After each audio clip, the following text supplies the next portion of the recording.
I can't lie, it feels like a late night chat right now because I'm still not asleep. Still. But I actually want to have a quick talk, just about something we each need as sneakerheads. And no, it's not a shoe, but this will benefit all of us. Oh yeah, also, I shared on Twitter, not here. I was featured on the news. Again. I surround my soul with the positivity.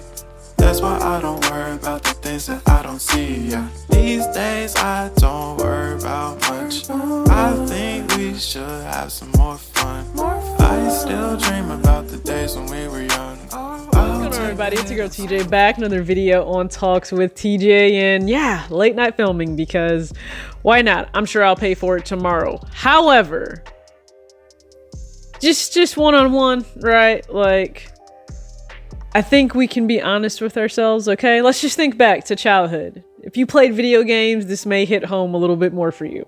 I did. I gave that up, no joke, in grad school, and I realized how much time that I was personally wasting because it would take up my entire day, okay? I would look up, I would play UFC. I don't know why, that was just like one of my favorite games to play on Xbox. And the whole day is gone. I had papers to write, all kinds of projects to work on, and I would have done nothing. You know those days, you're like sitting there for 8 hours, you have to think to yourself, hey, did you even get up to like go to the bathroom? Have you drank water? All of that. So I stopped gaming a while ago, but heavy into it when I was in school. And it was actually a lot of it was just a ton of Tony Hawk. I absolutely know that. Tony Hawk, motocross, there was football, there was NBA, there was Madden. It was all of that in there as well. But I just remember when I would get frustrated, just beyond upset. I would also play Final Fantasy VII. My mom would come in, right? And she's like, it's just a game. Right. I don't know how to articulate to her, though, the amount of hours and blood, sweat, and tears that I put in level to level to then die for something stupid. It was not a game at that point. It was very personal. I took it very, very personal. And I just remember, okay, mom would always say like it was just a game. And when you look back now, like, yeah, of course it was just a game. Didn't really impact you in any way. Unless you're like somebody where you actually game for a living and you're on Twitch and you get paid big money. Hey, do you. That is an amazing place that we've come to in society where you can get paid to do things that you love and life continues to be a game. That's not the reality for a lot of us, but for sneakers, am I wrong to say that some of us, okay, maybe a lot of us, most of us, all of us could probably benefit from having someone around or just people around to remind us they're just sneakers? That's it. They're leather, canvas, suede, nubuck, laces, maybe patent leather. Right? They're just sneakers. I'm not saying they won't invoke emotion and feelings and excitement and we get an endorphin rush when we get a new pair in. I'm not gonna discount any of that. But they are just sneakers. However, that's not how a lot of people will act or treat them. The L dictates your mood for the entire day, the entire weekend, maybe the entire month. You'll see people going back and forth. I'm not even talking about the whole V2 Slate thing. Just some of the arguments that will ensue on the internet around sneakers or the manner in which people will take things personally. What they own, what they don't own, how someone owns X, why someone owns Y. It's a lot.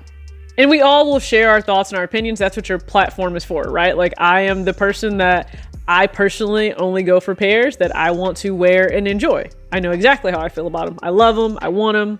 There's no qualms about that. I'm not indifferent about the shoe. If I'm going to go for the shoe and pay my money for the shoe, I'm not. I absolutely positively know that I want it. There are some people that we've clearly discovered in 2022, they don't operate that way. They won't have any idea of how they feel about the shoe, but they'll still go for the shoe. I don't really get that logic. That's cool. That's okay. But that's not for me to then get into like knockdown, drag out arguments with them on the internet because that's the decision that they choose to make. No, I will voice my opinion and then you are certainly free to voice yours on your platform, and we can call it a day. But I think we actually need reminders. Like, a lot of times we're the weird person, we're the shoe person or the sneaker person in our friend groups that aren't specifically into sneakers, right? And they'll look at us really weird when we spend a certain amount on a sneaker, when we buy a certain volume of sneakers in a month. Like, I haven't really counted how many I've purchased in September. I don't want to go back and count how many I purchased in August. That's just a moment we don't need to touch on.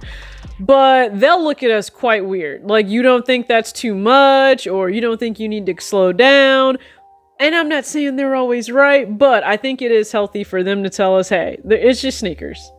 Like, think about this. Based on some of your behavior online, if you were to go and share that with somebody that has no idea what's happening, right? Like in sneakers, but they broke it down in a very objective way. Like, you're arguing right now about this inanimate object with a stranger you don't know and will more than likely never know, never meet online.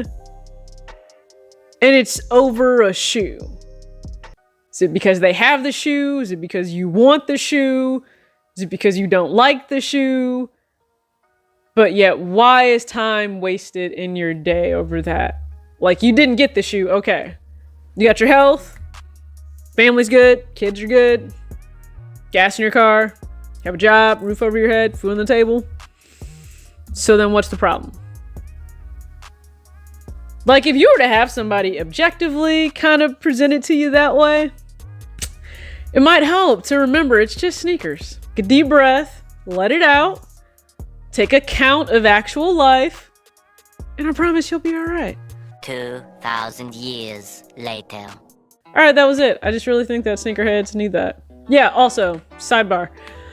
I was in the news again, this time to discuss student loans and pretty much student loan forgiveness, but also my journey in paying down the large amount that I paid down since 2020, and, you know, my thoughts and plans looking ahead with that money. So that video will come soon enough in September, the very first investment that'll be made in both Nike and Adidas stock. So stay tuned for that, because that is a series that will intentionally be carried out here on the channel. But it was fun to be able to go down. So this time, instead of them coming on site, I went down to the studio, which was super cool. So you guys got to see some pictures of me in the studio that they took, and just grateful to be able to share my story. It's literally what I do here with you guys. Like, you were able to see my entire student loan forgiveness journey documented, and I have the ability, if I would like, to have that money refunded even with them being closed loans. I found that out. So it's just, if I want to go through that process, I think it does take a little bit, and you have to more than likely call somebody, stay on the phone. I'll figure out if that's the road I want to go down. Even with them closed, that is a possibility I can have happen, because I was a Pell Grant student. So I'll do that. Again, it's a very touchy subject for people. You're either for it or you're against it. And if you're against it, I had a very long disclaimer on my actual student loan forgiveness video that those are your emotions to hold. Please don't project them and put them this way, because I just, you know, I don't care, and it's not going to change either one of our lives that you being upset about it. It's just not. It's just not. This is what it is. It's just not. So I was grateful to be able to share my story down at the studio, and it was just a cool experience. And hopefully some young adult, they were able to take, you know, having the willpower to do what they needed to do to better their financial future, versus just buying a shoe that the shoes are still there. All the shoes I wanted, they're still there. I am thinking about a shoe that I want, though, off that list. So I'll have to figure that part out. But yeah. So thank you guys so much for tuning into this video. As always, act your age, not your shoe size. Peace.